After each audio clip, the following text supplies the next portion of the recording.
appreciate y'all coming here today to listen. And this is more of a follow-up. Last time, as Scott had mentioned, I was here, I spoke on what the difference between wills and trusts were. And so now I'm just kind of going with the importance of the titling of your assets and how that's just a really big part of your estate planning.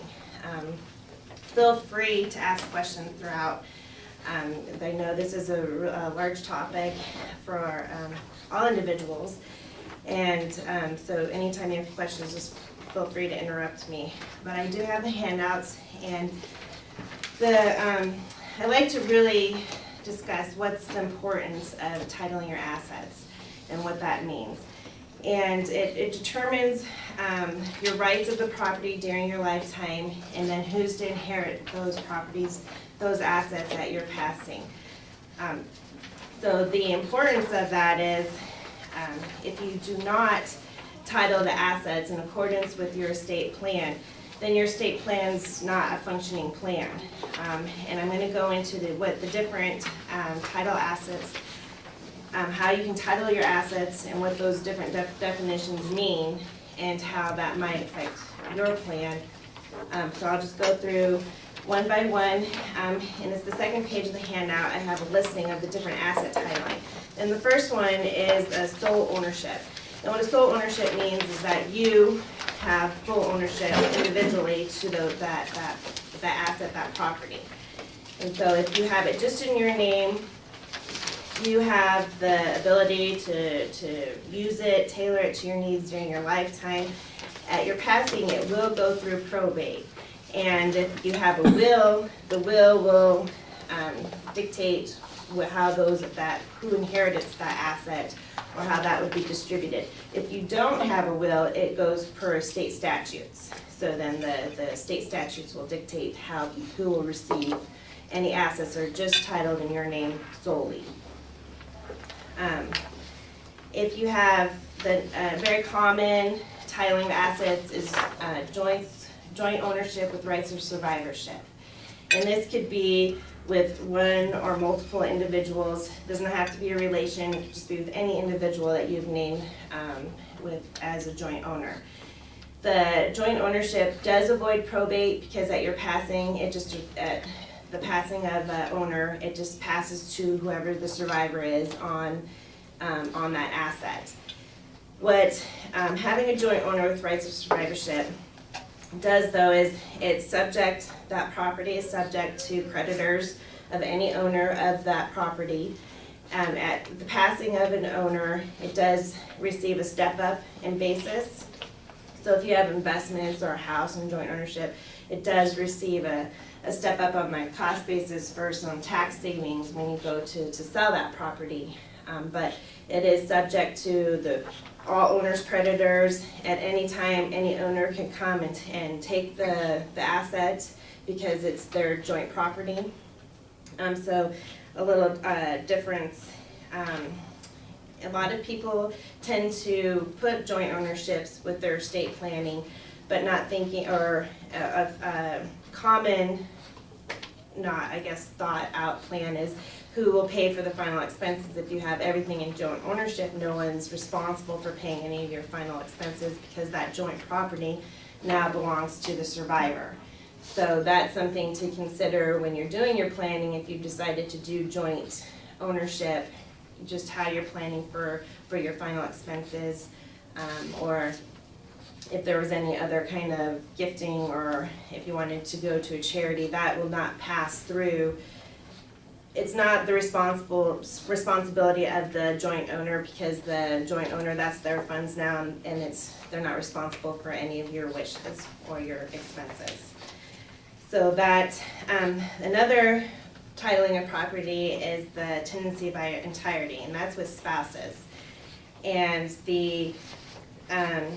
not all states recognize that ownership. Wyoming does, and in order to sell that property or gift it, it has to be by the consent of both owners in this type of ownership. That it's not subject to creditors unless it's a federal lien, and then it is subject to creditors. Then The tenancy in common is when you can have one individual owner, multiple owners, and it doesn't have to be equal shares. Like in the joints with rights to survivorships, those are equal shares. In common, you can have 0.25%. It doesn't have to be an equal share. And so at your passing, if you have ownership with it in common, your share of that ownership passes to your estate. It doesn't go to any of the other joint owners. So it's an ownership, but that will pass to your estate, not to the other owners. You can take your share and dispose of it anytime during your lifetime, but it does not provide any creditor protection. There's community property. Wyoming is not a community property state, but if you have community property, it's within marriage. Once you're married, any earnings or any property acquired is automatically owned 50% by each spouse. And so if one spouse passes, they automatically will have that 50% share in any of the property owned after marriage. It does receive a full step up in cost basis at the first to pass. So it's not just 50% that will get the step up for the cost basis, but the total asset has the full step up. And when I talk about step up in cost basis, is whenever you purchase an asset, you have your purchase date, your purchase price. And over time, what you hope to have happen with your assets is that they've grown. And so whenever you sell them, your capital gain would have been the difference between what you purchased it and what you sell it for. So you have to pay a tax on the difference. Well, if you pass and you have these properties, you get a step up in basis, meaning that whatever it was valued at the date that you passed is now the cost basis. So whoever inherits the asset will have less of a tax liability because you have that step up in basis. So if there's any terminology that you're not familiar with, I use it loosely because I use it every day in what I do, but so please feel free to ask. When you talk about the step up, is that primarily real estate or could that be artwork or anything? Yes, anything. Anything that you own, any of your property, any of your assets. So real estate, investments, your artwork collections, because those would be appraised at your passing, what they were valued at when you passed, and so that's how they determine what that basis would be.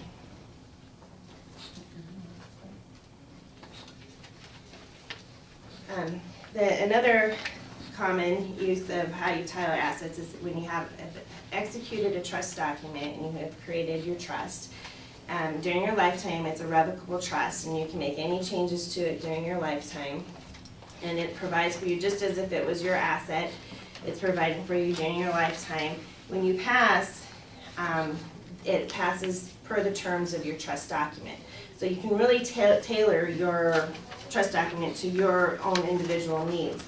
The trust provides for you during your lifetime, if you're at your incapacity, and then at your passing. So it has three parts where it can provide for, and it does avoid probate, so you don't, those assets are not included in your probatable estate.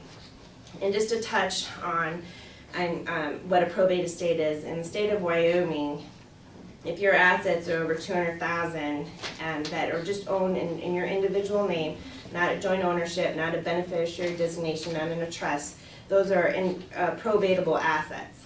And so if the total of those value over $200,000, then it has to go through probate through a public process, court filings, court process. In a trust, no matter the value, you do not go through the probate, and it's a private process. The probate's dictated by the will. In trust, you have the trust terms that you set up in your document. Come on in.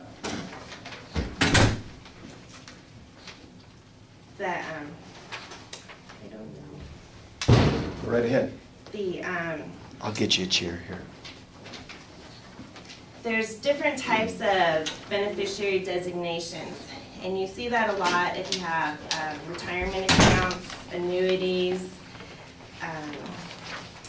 insurance policies. Those typically you'll have a form from the institution where you have to fill out your beneficiary designation. You have a primary who is to receive it at your passing, and a contingent would be the secondary if your primary had predeceased you. This part of the estate planning is important. All of it is as far as titling your assets and periodically checking to see who are your beneficiaries on your designations forms, because so many things change throughout our lives, and that's a very common thing, form that does not get updated. People do not think to update their designation forms if there was a death or a divorce or anything that changed your life, and who you might want to name. We see it that this is a common error that we see over and over, especially in divorces, that if the retirement plan was left for the spouse, there was a divorce, they never changed their plan, remarried, but because the first spouse was on the designation form, they're the ones that received the benefits from the retirement plan. That we see over and over. A lot of times, even if you look at, in the case of a trust, the most important thing about a trust when you create a trust is funding the trust. If you don't fund the trust that you've created, then it's not effective. And that happened with Michael Jackson. He created a trust, had a trust document, but he never funded the trust with any assets. So it turned out to be in probate, and that made it public, and then everybody knew the whole process of his estate settling. It was not his intention, but because he never funded that trust, it became a public knowledge. Clarify that funding of the trust a little bit. Funding is the titling of the assets. So because however you title your assets, this is how it's funded. So if you have a trust and you have a house or any accounts, investment savings accounts, and you want those to pass through your trust when you pass, it has to be in the name of the trust. Or the beneficiary designation form has to be in the name of the trust. A common though, if you leave all of your beneficiary designation forms and never actually put an asset during your lifetime in the name of the trust, it didn't fund the trust during your lifetime. So you have to have something that it has been funded in that trust for the trust to be effective. And so if you have all beneficiary designations to the trust, it's not been funded during your lifetime, it's after your passing, and so it's not actually an effective trust. So it's important to make sure that you do anything that you want to be distributed per your trust document, you have to have titled in the name of your trust. If not, a lot of times what your estate planning attorney will have is what your will would be called a pour-over will. And so anything that you didn't get named into your trust, the pour-over will pick up. What is that word? Pour-over will. Thank you. And what that means is that anything that's still in your individual name at your passing and that you didn't fund into the trust will go through the will, and the will says it'll go to the trust, but it goes through probate. You didn't avoid probate because it still goes through the will, and if it's over $200,000. And it still has to be, and if it's under $200,000, they have a small estate affidavit or proceedings. So that part is still public. It might just not have to go through the full probate, but it did become a probate asset to get to the trust. So that might not have been the intention. So that's why, again, it's really important to title your assets correctly and according to how you would like that with your estate plan. Estate planning is important to everybody. It doesn't matter assets. I think that in family dynamics, estate planning, you can never start too soon. So you want to always make sure you do have a plan in place. And so titling your assets is a big part of your estate plan and how those assets are going to funnel at or distribute during your passing, and who will have control. The trust, can go on for a period of time after your passing, and you still have the control over it because it's however you detailed in that trust document. In joint ownership or individual name through your estate, at your passing, you don't have any more control over those. It just distributes to whoever you've had named or your joint ownership. Could I ask, what is the difference between titling assets and filling out one of those transferable upon death forms. Are they the same or are they different? Or? No, the ownership is the actual title of the account. So however I have the account titled or property or asset titled, that's who owns it during. And is that usually the person's name? It is, or the trust, or joint ownership, just as the different types of titling that ownership that I went over. When you have a POD or payable on death or transfer on death, that's who it transfers to at your passing. So they have no ownership of it during your lifetime, so they can't come in and withdraw any funds because they're not an owner of it. It's only at your passing then who's the beneficiary, who's going to inherit that or receive those funds. And when I think about transferable upon death, that's usually for bank accounts, savings accounts, Investment. vehicles, things like that? I don't believe you can do that for vehicles. Wyoming did adopt a transfer on death deed last year. So if you have property or your house, you now do a transfer on death deed where it passes to whoever you name, but you have to have that recorded at the county clerk's office. So whatever deed's recorded at your passing is who will receive that property. And it also includes the debt with it too, so. Are there limits on that? Because it seems to me that would be a whole lot easier if you just filled out all those things and you wouldn't have to go through the courts or the probate or anything, it would just transfer immediately. Well, it all depends on your plan. Now, if you have expenses or, that passes to whoever you named to the beneficiaries, does not cover any of your final expenses, your burial costs, that Paying person off that a mortgage, receives- something like that too? that person's not responsible if you have a joint ownership or a payable on death. I see. The transfer and death deed though they do incur the debt that goes with that if there's any lien on that property. Okay. But if you do that, it might not be, you can do that, yes, but it might not have been the plan that you wanted. Now, if you wanted to leave anything to any nonprofits, charities, that wouldn't happen. You'd have to detail that out in your trust or your will. And then the person that receives it and that kind of ownership doesn't have to pay, so it comes to then who's going to pay for your burial expenses or any of those unless you have a different plan. You can set up ownerships to meet your different needs. You might have an individual account set aside so that would cover your burial expenses or any final expenses that you had.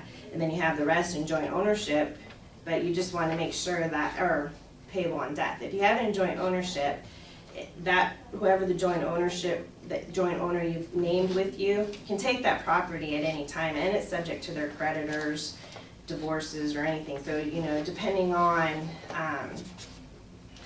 how you have the ownership, you want to be careful if that's really what your intention was. The payable on deaths, you don't get the they'll just transfer at your passing. So it wouldn't be included in any probate, but it's really what your plan is, what your intentions are. Is that what you wanted, and have you set it up that way intentionally? My goal today was just to go over the different types, but to visit each titling of the assets or how you set it up is going to be unique to each person and their situation, and if that is an appropriate way to title your assets for your plan. With the transfer on death, now do you have to have that for each account? Like, I know I have it on one, but like at the bank, I have both of my sons are on my account. As owners? As owners. So do I have to have a transfer on death there? If they're on as owners, they're a joint owner. So if you have a transfer in death, it would only be if all three owners had passed. Okay. But if you have if they're owners, then they have entitlement to it now, and at your passing, or whoever, any of the owners pass, it just goes to the other owners on the account. A comment, It appears to me that as complicated as this whole operation can be, that it's almost better to talk to somebody like yourself on a personal basis, because we all have different situations, and it's kind of hard to cover them all and do it maybe adequate for what you have in mind. Absolutely. I agree that you always want to have whatever professionals you're working with included on your estate planning and how you're titling your assets, because it's important that when you're doing it what the intention was. A lot of times you see the errors of the titling or wasn't done the way that truly what was intended in the estate plan. And also who you're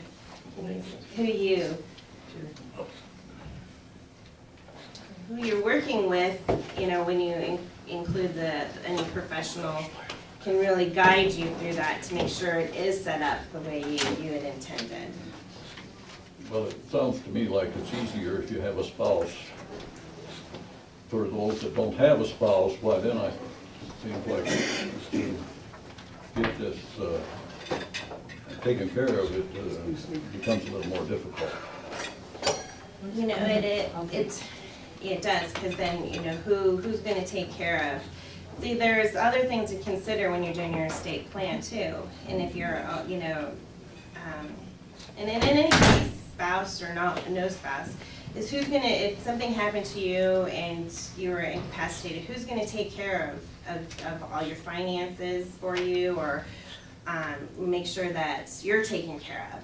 And if you don't have a plan in place, not only is, we're not only talking about what happens at your passing, but in any event, if you don't have a plan in place, it's left to the courts to decide.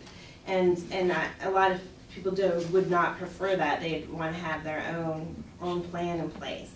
So there's different documents to execute for different situations, for healthcare, power of attorneys, financial power of attorneys, or a trust, or your wills. It's not just the titling of the assets. The titling of the assets come in place after you have a plan to make sure then that your assets are titled in accordance with your plan. Sure. Mm-hmm. And it is it's always important to have a plan in place and to think about it and get it started if it's not started, or if it is, if you have a plan, to revisit it every so often, because things change in your life all the time, and so you want to make sure your plan is still valid for your now circumstances. But it's something that can be kind of cumbersome or hard for people to think about, because you don't want to have to sit down and put these plans or thoughts into place. But it is so important, because if you don't have a plan, there's just so many things that could not go as how you wished. And another big part of that is who are you naming to handle your affairs for you at your passing, or if you are incapacitated. And you want to make sure that you have somebody that is trustworthy and also understands the role, the responsibility when you name them. Because that's a plan that we see often that just can go bad, is that you name an individual, they accept it with great intentions, but because they didn't understand the laws or the responsibility, then a lot of trouble can arise. People contest, or family members get hurt, or there's a lot of feuding that takes place, and then we're back in the courts with those kind of problems. So again, why it's good to meet with your professionals that you work with, and make sure that it is set up and you do have somebody named that you can trust. It doesn't have to be somebody, can it be a business? Absolutely. Okay. And that's part of what I do at the trust department at Hilltop, is that you can have a corporate trustee. Yep. And the individuals that work in that area have been to school for that specialty. They understand the laws that change quite often, and are able to guide you and make sure that you have assets titled correctly, or if your plan is still valid for you and can be administered. A lot of times you might have a plan in place, but no one can administer it because the laws have changed, or it's just not, I guess, effective. And so reviewing that with a professional or a bank or a corporation that you can name your attorney, though that's very, very important with your estate planning goals. So is that how the bank makes its money? As administering, So we'll be Where named, does that, how to find out how much? I have my business cards, and you can feel free, we do have a published fee schedule that you can ask for, and we can send it out, and each institution's different on how they charge. But if you name a corporate trustee, it's always important to include them in your planning or have them review it with you, because again, they might be able to see something that needs to be changed, or it's always good for anybody to understand your intentions. Because if the intention's not clear in the document, we might not be able to carry it out unless we've had those conversations, or it's really clearly documented in the documents that are executed. So Now- do you also deal with non-revocable trusts and tell the people the difference between the two? The revocable and irrevocable? Right. Mm-hmm, That's what I meant. mm-hmm. Yeah. Yes, we. I don't know, I wanna just pass it Yeah, around. right on. Yeah, please. See, Art's glad you came. Yes, so if you wanted to have a meeting and the going over, again, as, you know, each circumstance is different, and the benefits of the different planning techniques, then you would want to set up an appointment with myself or another professional or an attorney, definitely. One other thing, would this be something that you might want to go over with your family? Like, we have 3 sons, this is something that we would share with them and let them know what we're doing and where it's at and all this, wouldn't you? It depends, because if you're creating a trust, it depends what you're doing and how informed you want them to be. So again, that's kind of unique to each individual. But the trust, if you've created a trust, it's revocable, meaning you can change it at any time during your lifetime. So if you've, discussed this with everyone, and then in the end, or later on, you've changed it, and then they weren't aware of it, it can Yeah. create some issues. Yeah. So See that. it just depends, a lot of times your planning is just unique to you, no one has to know about it until it's time for them to be aware of it. I keep saying, let your children know what you have in mind so that they don't have to try to second guess you, so. Absolutely. So there are certain things that you would want, I would say, if you name somebody to be your power of attorney, absolutely. You want them to know, because you want to make sure that they're willing to take that role on. And if they're not, then you can name somebody else at that time. If you've decided to name somebody as the trustee in your trust, or anybody that you're naming to act as in any kind of role, fiduciary role at your passing or incapacitation, then you definitely want to make sure that they're well informed and understand what you're wanting to have happen. The reason why I hesitate on beneficiaries and assets is because that changes throughout your life and can change so often that it might not be the plan at the end that is in place. But if you want to share that information, keep them, it's up to you personally. Just a general question, if you drew up a will or you set up a trust in a different state and now you live in Wyoming, is that still good? Is there anything that needs to be updated or changed, or? Well, it depends on where your assets are. Now, if you're a resident here, you bought a house here, you want to get your documents under the laws of Wyoming, because it's not going to be beneficial for you to have that under another state laws. A lot of times it can create tax consequences if you don't have it in the right state or under the right status of where you are or where your assets are. Another thing in the state of Wyoming, if you have executors under your will or trust, they have to be residents here as well. So you wouldn't want to name a child that lives in another state to administer your will, because they wouldn't be able to in the state of Wyoming. They'd have to find somebody that could do that for them. Now, if my son's living in another state, and almost everything has his name as POD, is that going to negate him from being able to come in here and take this stuff out? No, no. If you have anybody named as the beneficiary of the payable on death, it'll just pass to them. It doesn't matter where they're. Okay, and what about the properties within the house or household? Does anything need to be done about that? Well, that's a great question, because that actually turns out to be the most disputed area in estate administration, is the personal property. And so I always say that if there is anything you would like to have somebody receive, and you would like them to receive that, you have to do what they call a memorandum of property, and where you list the item, and it has to be signed and dated in your handwriting. And so that would that would lessen any disputes over certain properties, your personal property. Or a lot of times it's great if during your lifetime to give that. If you really feel strongly about them receiving it and you're not using it during your lifetime, then you should give it to them. And then you can see the joy of them using it during your lifetime. I recommend that because a lot of times this is the area that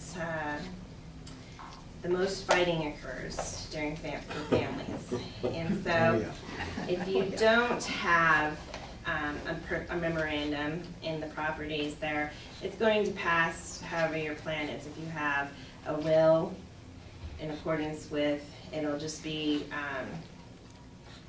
either distributed equal shares after it's valued to the heirs that you've named, or it's sold and the proceeds are then distributed among however your plan is. If it's a trust, the same, however you've detailed it in the trust. So if there are items that you feel strongly about going directly to one person, then you want to spell that out and have it in writing. If a person were to name the bank as the administrator, I guess, and then you got word that somebody died, do you go lock the place up so the people can't all go in there? Part of, and any, anybody named to act as the executor, trustee, in any fiduciary role, the responsibility for them is to marshal the assets. So that is part, what we have to do typically is go and change locks, because we don't know who all has keys, until we're able to inventory and value the property and then distribute it. Well, I know of a situation where in the will, one of the children was named as the administrator of and this person just said, I'm in charge, and hasn't been doing what the will called for or anything, disposing of assets, and there's nothing there, and everybody else all the other people that were supposed to benefit are running around going, what can we do? How can we get rid of this person that was named? And I guess it's not that easy. Well, that's why it's key to make sure that you name somebody that is trustworthy and that understands the role. A lot of times, like I said, it's not that they're not trustworthy, they just didn't understand the role that they were placed in, because they just don't have that understanding. Anything that I would say, seek legal advice. Yeah. Mm-hmm. That's probably why you need to review your plan every so often in case there is a change like Right. that. Absolutely. Yeah, it's not a one-stop, you set it up once and get to forget about it. It's something you definitely want to review periodically. And one of the biggest reasons is because the laws change, and so you want to make sure that it's current and up to date with the laws. What is the general law for Wyoming? The general law as far as Estates, if when someone dies? well, it's a long process. It's under the Wyoming statutes. So if you just have a will, that falls under the Wyoming statutes for the probate estates. And also if you have property that's just an individual name. So if you don't have a will, that the statutes dictate who it'll distribute to. Typically it goes to the side or spouse, and then if there's children, it's 50-50. And then they just have the chain or table of how that will distribute, but that's all in the Wyoming statutes. If you have a will, then you're able to name who it will pass to. But if it's under the will, it still follows Wyoming statutes, and it has to go through the probate process. If everything's already titled, but PODs and the name's already put on stuff, you don't have to go through that. That process. avoids the probate. Is it common for someone with some substantial assets to pass without any will or trust or anything like that? Does that? Michael Jackson. Yeah. He had the trust, Yeah. but he didn't know. It is very common. And is that a nightmare to try? Well, it's probably not what they're intending. They're not getting any real tax savings if they had done an estate plan, and you can do some good tax planning there. Again, if they were triply inclined, the charities that they felt, strongly about won't receive anything. So, and it might go to individuals, that was not the intention. That are gonna blow it in 3 months. That's the other thing on trust, is that kind of protect for future, generations, for creditor protection. If you have it in a trust and it passes, that's protected for those heirs. And so if they had any creditor issues or divorces, those assets don't get included. So if you've got a wild grandson or granddaughter you're concerned about, and you want to leave them a certain amount of money, you can break that up so they only get a certain amount at 20 and a certain amount at 30 and a certain amount at 40 or something like that? Absolutely, with the trust. Yeah. Yeah. And, I think that wills versus trusts, that I spoke on in October might be a nice one to revisit. Because that's just kind of getting into what's the differences and how that might benefit you. This was asset titling, which is the next step or the huge part of the plan, even if you don't have a will or a trust, and how your assets will distribute. But I can tell you, and it's common when you ask that, if people pass without a plan, or even a plan that maybe they didn't expect, and we see that a lot with celebrities. And so you know about those a little bit more. So I mentioned Michael Jackson, but even Marilyn Monroe, for instance, she had named her her acting coach as the beneficiary for her estate. And when he passed, he was on his third wife that didn't even know who she was, and she inherited all of her assets. And so that's probably not what she intended to have happen. So you have to think about down the road. But you see that over and over. So would that woman still receive income from Marilyn Monroe throughout the years? Mm-hmm. Holy cow! She's who ended up Oh, my final word. receiver, and then it'll pass on. And that happened with, I want to say it was Jim Morrison had named his girlfriend to receive his estate. And she passed away shortly after him, and then it went to her parents. Well, I don't think that was what he probably would have intended, and it did become a legal battle. But again, you really want to think about what happens ultimately with your assets, and is that what you intended? Well, how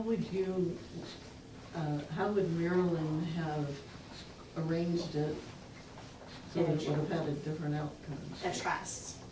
Because she could have provided for her acting coach during his lifetime. He could have had the income, he could have had any principal distributions. But then at his passing, she could have said, this is you know, the remainder beneficiaries, if whoever then, if it was what she wanted, you know. Maybe this is what she wanted, but I'm just using that as an example, but if you had a trust, you can get very detailed and for generations or to nonprofits at the, you know, so there's a lot of different techniques that you can use. We're at 45 minutes and I don't want to cut anybody off here. Would you benefit, would you like to go back and have, maybe see if Jennifer could come back and we'll talk about wills versus trusts again and kind of go over the basics? Is that something that, Yes. I'd like that. I would Like- like to just talk to them. Absolutely. And in the meantime, if you have questions that you would just like to ask me individually, I have my cards and feel free to contact me. yeah, and I didn't want to cut anything off. If there are any more questions, please.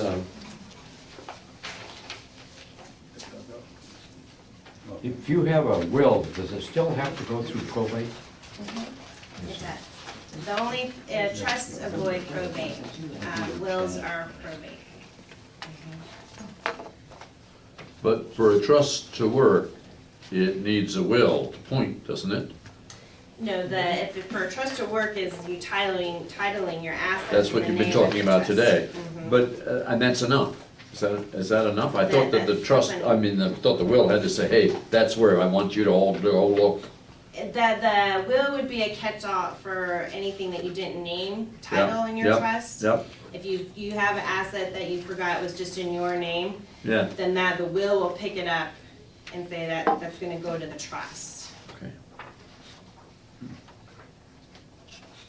I thought the trust needed a Kickstarter, and I thought that was what the will was, it said, yeah, go over there. No, if you do that, then you're gonna go through probate to get to the trust, and that's not what you wanna have Gotcha, happen. gotcha, yep. So you can have a trust with no will? You can, but if you have assets then that you didn't title, the Right. titling of Then it, the will would pick that up. right, But if you if didn't, you had it it would all go covered. per the state And statute. if probate is not public, like a will is, how would anybody who thought they should inherit ever know about it and challenge it?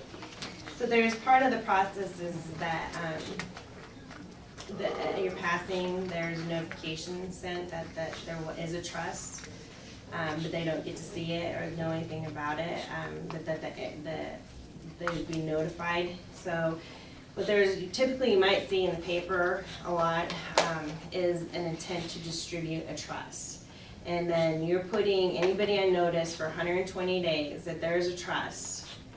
If you want to contest it, or if you have, you're a creditor and want to make a claim on it, you have 120 days to do it. If you don't do it in the 120 days, then you're barred, forever barred on ever taking action against that trust. But whatever date is set in the paper for the distribution, you just kind of show up not knowing what you're gonna find because you haven't had any information up to that point.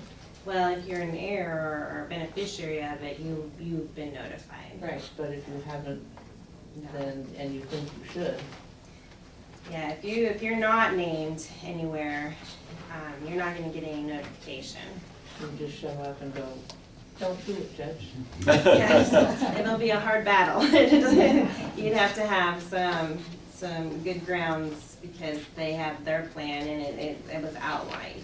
Just because you felt like you were entitled doesn't mean you're entitled. Yeah. If a person has, say, 5 kids, and they don't leave them equal amounts in the trust, do all of them know how much each one is getting? Because when you're named as a beneficiary, you are provided a copy of the document. And so if whatever you've named and how it distributes will be outlined in that document that they don't have a copy of. If you didn't want to do it that way, you would want to probably do payable and deaths and, divide it up that way.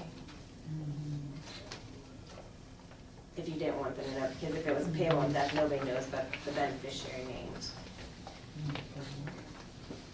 Good enough. All right. Thank you very much. Thank you very much.